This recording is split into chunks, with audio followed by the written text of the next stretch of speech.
It is the veteran, not the preacher, who has given us freedom of religion. It is the veteran, not the reporter, who has given us freedom of press.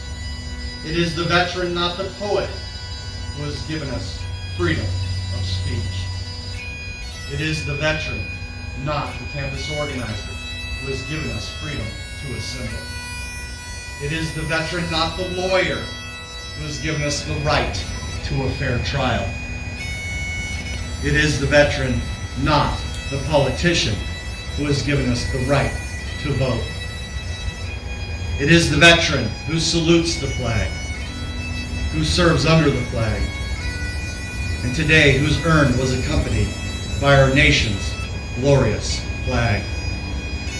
A veteran, whether active duty, discharged, retired, or a reservist, is someone at one point in his or her life who wrote a blank check made payable to the United States of America for an amount of, up into, including his or her life. You see, these heroes went all over the world, giving up their families, their educations, their careers, so we could have the freedoms we have today.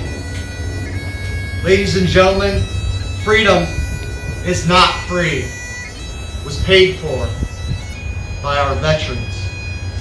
So I say, God bless America, and God bless our veterans.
One final salute to our hero as he's welcomed into the halls of Valhalla.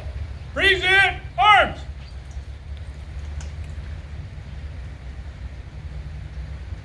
Order, arms! Dear Father God, we come before you today on this hallowed ground to give thanks for the service to our great nation by Kirby and Delbert.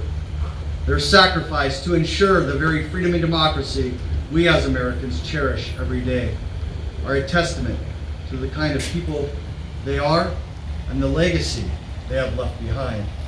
For there is no greater sacrifice than to lay one's life down for your fellow man. Well, this has been a remarkable journey, geographically, historically, and emotionally.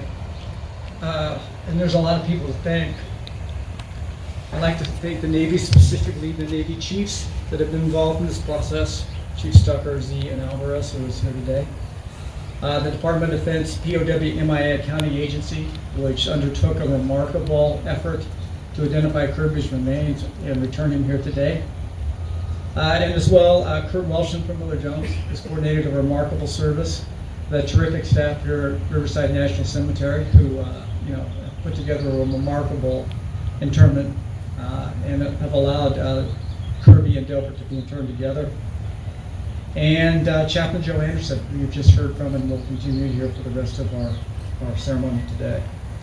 And finally, I guess I have to thank, as Dad calls her, terrific Tess, my wife, who has communicated and organized this group and helped research and piece together the story of Kirby and Delbert. In short, Ray and Kirby were likable, capable young men trying to build a better life, and a family struggling for basic necessities during a period of unprecedented hardship in the United States. Stapletons were a hardworking and noteworthy family with ambitious children well known in their hometown. Tess and I found over 40 citations in the local paper, the Lathrop Optimist, from 1936 to 1938 alone. Kirby was 3 years older than Delbert. They were both standout athletes, both captains of the football team. They shared the starting backfield together for 2 years in 1935 and 36. They were small but punched above their weight. Kirby was listed at 137 pounds and Dad 128. In some games, the Stapleton brothers scored literally all the points and never left the field. Dad led the Lathrop Mules to the state finals in his senior year, which was remarkable for a school with 170 students. Kirby was cited as the clown of the class. He was active in theater as well as sports, and was remembered by his oldest sister, Lucille, as the most charming, handsome, and likable of the bunch. He aspired to be an athletic coach and teacher. Delbert was the ambitious and challenging little brother, nicknamed Squirt. He was quarterback and captain of the football team after Kirby. Honor roll all 4 years, class president, and was described in the local papers having brains enough for 2 people. Dad joined the Navy in 1939. Kirby followed in 1940. Kirby enlisted specifically in the Navy to be with his little brother and then requested to be on the same ship. That fateful request was granted in 1941. Kirby's original ship, the Tennessee, while heavily damaged in the attack at Pearl Harbor, suffered 5 killed in action and roughly of a crew of 1,000. Ray and Kirby's ship, the Oklahoma, was struck by 5 torpedoes and capsized, had 429 killed.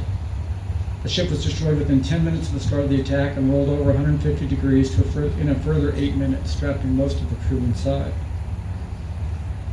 While it's a challenge to learn much about Kirby's life, we know exactly how he died, thanks to a remarkable book written by a survivor. It's called Trapped at Pearl Harbor, Escape from Battleship Oklahoma. It was authored by Stephen Bauer Young, one of the survivors.